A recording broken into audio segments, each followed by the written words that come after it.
The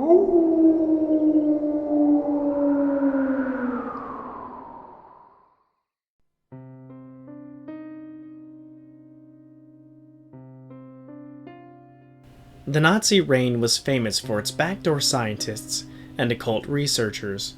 Special expeditionary divisions of the Reich were often sent out in search of artifacts or locations of occult or religious significance.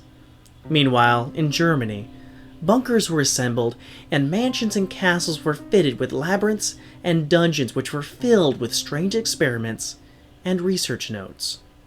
Whenever the Allies found these places, they were often gutted, burned, or otherwise destroyed and abandoned. Whenever a lab was found intact, the research was often incoherent, or missing, or later destroyed by the Allies to prevent the Nazis from recovering any hidden data. A lot of the Nazi experiments were kept under the radar, until recently. Veterans who served as guards to the labs and ritual zones have explained what they have seen, or folders and books have been uncovered in boxes and crates belonging to the scientists. A fair few of these contain a common research goal: giving man the power of God. Exactly the true power is often up to debate, but it appears that this is often described in Nazi research as immortality, being unable to die, invincibility, or other factors surrounding losing the capacity to die in some way or another. The larger part of this research was actually legitimately based, with certain doses of chemical compounds to aid blood flow in aging people. First concepts that are now used in today's transplant surgery, grafting, ointments that renewed skin, antibodies to various diseases, and fitness dieting research. However, one set of crates discovered in Hamburg in 1999 went way off of this research style. This stuff crossbred the occult experiments and immortality research. The introductory folders and proofs of concept of the research begin with the principle that the brain controls the body completely and wholly, and as the body slowly degrades around it, it continues to function. Further statements say that the reason the body is left to degrade is because the human brain is set on a biological timer, such as why butterflies can only live a day, yet other insects can often last longer. The brain tells us to die. It is proposed that, as the brain grows, it begins to make connections, resulting in the human becoming more mature and having an advancing brain. At the age of 35 to 50, however, these connections slowly break down, resulting in forgetfulness, dementia, and other mental diseases reserved for the elderly.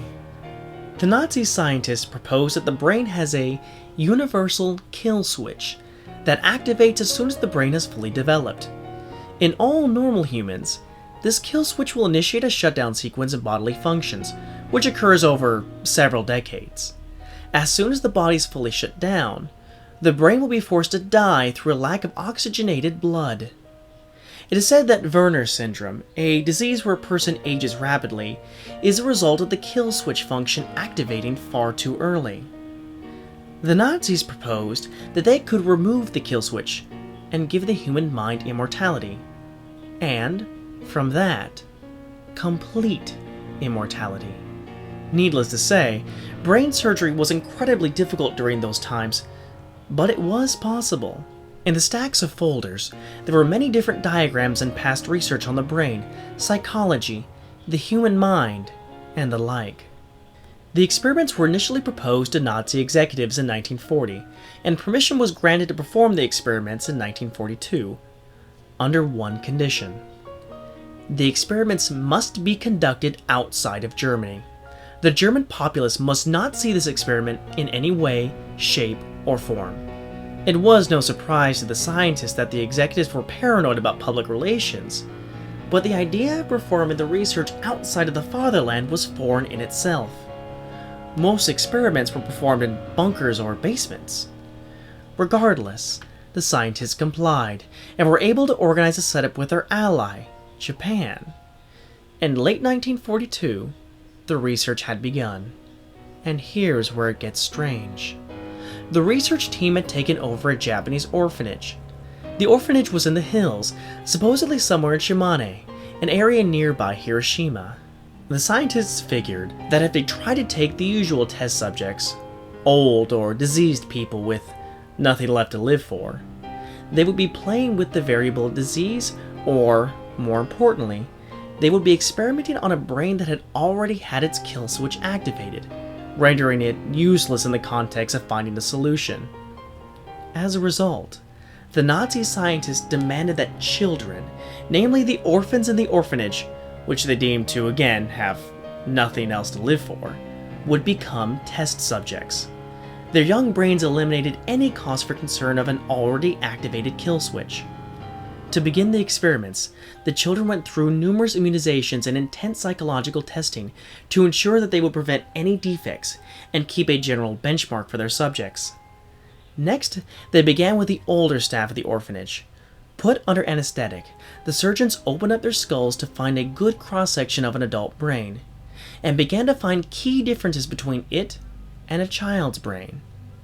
After gaining a model of both a child brain and an adult brain, the scientists deduced that the universal kill switch wasn't located in the brain, but in the cerebellum, located at the rear. The cerebellum commands all subconscious activity in the brain, which is understandable, since it isn't a conscious action to set off the kill switch. Systematically, they took the tallest child in the orphanage and began to open her up. They were about to begin their first kill switch-ectomy. They had managed to open up the cerebellum and remove the part presumed to be the kill switch. However, upon closing the subject up, they had found that she had expired. They had assumed that the incisors on the brain had been too brash and required far more precision. The body was dumped in the forest behind the orphanage. After imports of different tools and different techniques developed, the scientists were finally able to remove the kill switch and successfully revive the patients. In May 1943, they'd taken one of the youngest girls in the orphanage and removed the kill switch. The only function she lost was the ability to sweat. After their assumed success, the scientists had celebrated, after which everyone went to sleep. The next morning, the girl did not wake up, and was revealed to be comatose. After a while, she was revived successfully, and the kill switch ectomies continued. The initial success gave the doctors a new state of mind, one of refreshment. They were able to continue their experiments with the ease of mind that their theory was proven. Well, so they assumed. Before the doctors continued their removal research, they commissioned several doctors in from Moscow who were trained in the practice of bodily removal, technically zombification. However, it relies on the principles of using electric shocks and artificial hearts to power the body back up. They stated the reason for this was that the original subject had always become comatose or clinically dead whenever she went to sleep, and then revived herself in the morning. She had no signs of this behavior before the experiment, and despite the fact that she revived, the doctors did not want to risk a success turning into a failure. The Russian scientists were put to the task of bringing her back to life whenever she expired. After several days of this, the Nazis concluded that it was safe to continue. Project Venom was a Russian experiment to create super soldiers from the theory of Dr. Frankenstein. As a repayment for the use of the Russian scientists, Russia had asked that they combine the research of Project Venom with the Nazis' ongoing experiments. Naturally, the Nazis agreed. However, the limited number of orphans was debilitating, as the Nazis required so many of them and could only offer a single girl. The Russians were content and began their proof of concept. They had artificially created an arm over in Moscow, which was on its way over to the orphanage to be grafted on, to prove that amputation and replacement could work. But in the meantime, the Russians had to prepare for this. The girl's right arm was amputated. Mysteriously, shortly after, the Russian scientists packed up their equipment and left. The replacement arm never came, and the girl was left with a bandage strapped over her kimono perpetually. The Russians were said to have left with a fearful haste. as if suddenly the air had turned too cold for their tastes. One child, out of the whole orphanage, did not approve of the scientist's presence. In her acts of rebellion, she stole paperwork and ripped it to shreds, broke glassware, and wrecked surgery theaters. Despite her young age, 8 years old, and size, she had a surprising capacity for destruction. It was noted in a journal that she was heterochromic as well, brown and blue eyes from left to right. The senior scientist despised her, but could not restrain her without arousing suspicion.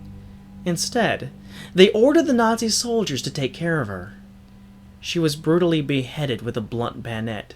She was not buried, just left in the woods behind the orphanage.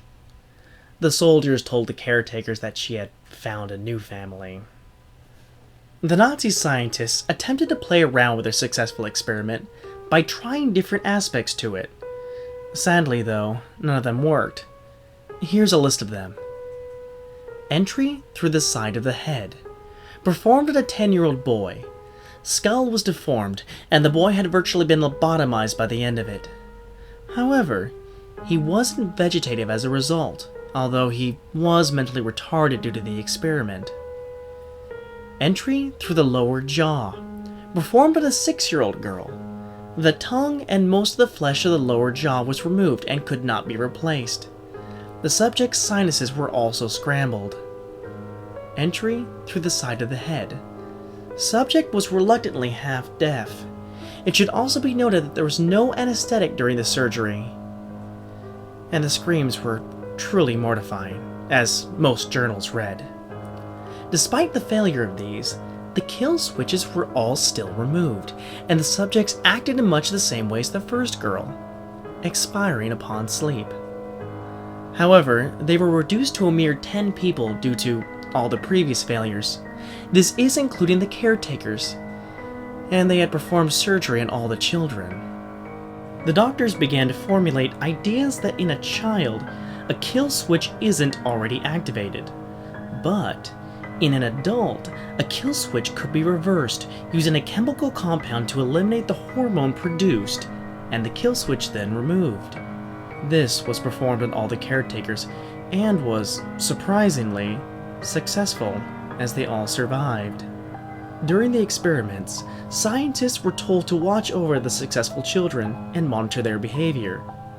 This part gets strange. The following is taken from one scientist's account. They appear normal at first, just like any of the other children, playing, cheering, learning normally. But when separated from the others, they seem off. They stroll carelessly around with a blank smile on their face, their eyes looking straight at you. If approached from behind, their heads snap around with ungodly speed, and for a moment you could almost see an expression so vile on their face that it makes you want to cower. But then you realize they are just forming their dreamy smile again. Another thing is that they follow us, but only when we are on our own.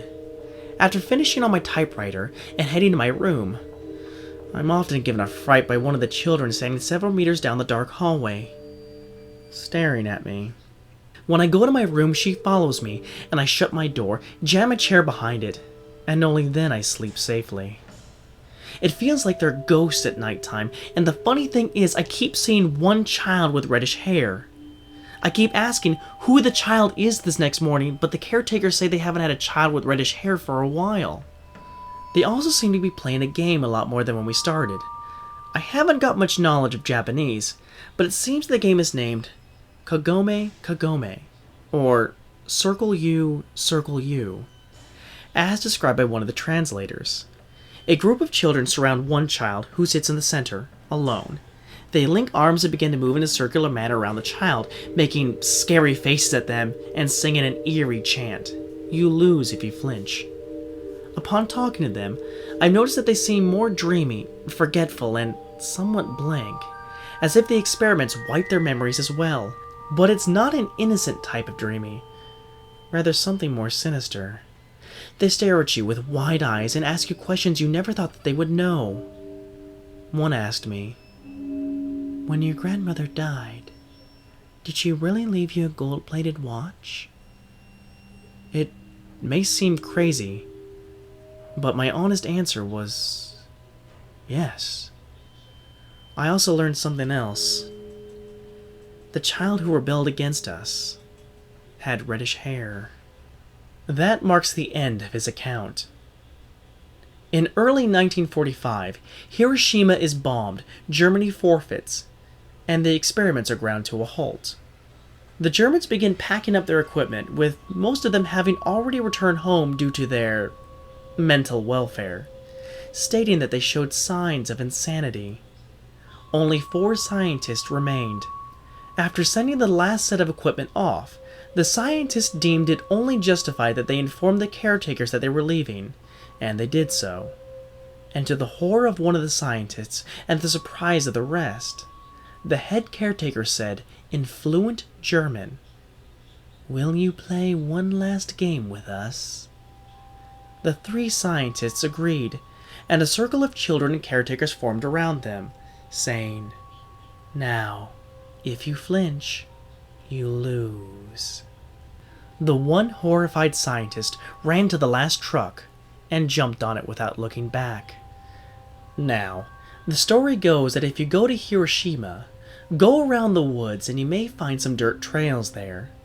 If you travel down them, you will see beautiful forests. But if you travel down one that has had signs of trucks going through, you will feel cold, and you will see that a lot of trees are cut down.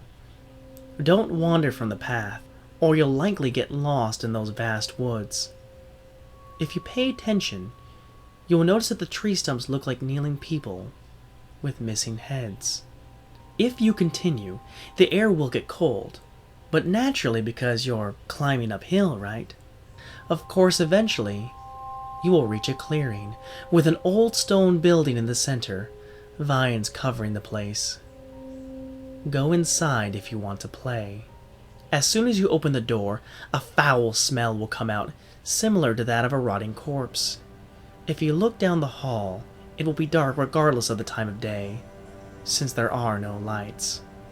Continue down the hall, take the first left, and then go down that hall until you see one door that appears to be made of a red-colored wood. The rest will be brown. Open the door, and you will find 10 happy children and caretakers, all wearing kimonos, playing in a normal playroom. One is missing her arm, another is missing his forehead, and a third lacks a jaw, but all are bandaged with clinical precision. The place should be very clean and tidy, and well lit. At once, your presence will draw the attention of everyone in the room, including the ones that looked far too preoccupied or distracted.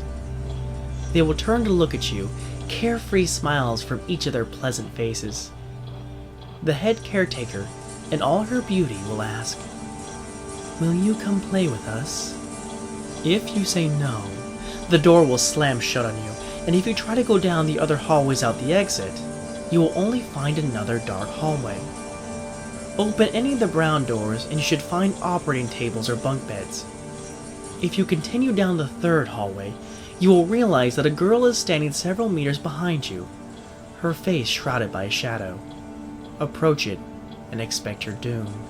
Continue down the hallway and try not to let her catch up with you. Continue down the hallway. Continue down the hall. Approach it and expect your doom. If you say yes, however, you will be welcomed into the room. The door will close behind you, and everyone will form a circle around you. "Now, sit down and don't flinch," a cheerful voice will say. Just follow the instructions, and you will survive. All light will disappear from the room, yet you can see the circle of children, each with a vicious expression on their face, one so vile you will probably flinch straight up. If you can stomach that, though, they will begin to move around and around you, slowly. You may feel one of them lash towards you.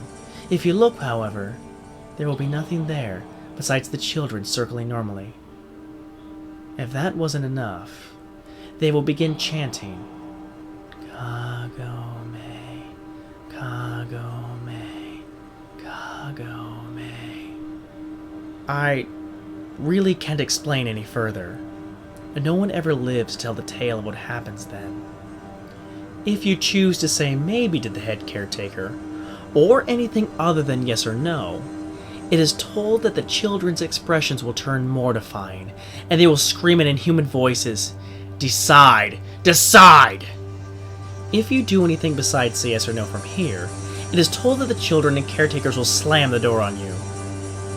If you turn around, the story varies. Supposedly, your worst fear will be waiting for you at the end of the hallway in the form of a creature, separating you from your exit. The least you could do is greet this creature before he tears you into oblivion. If he has the capacity, he may very well respond, and you will die a polite person. Don't greet him, and you will end up as another one of the beheaded bodies along the trail. However, if you respond to the question with, "I don't understand," and you must be genuine, the head caretaker will say, "Go to your school and watch your children play." You should understand then. Nothing will have changed, and you will be allowed to leave, but be sure to close the door on your way out. It's just common courtesy.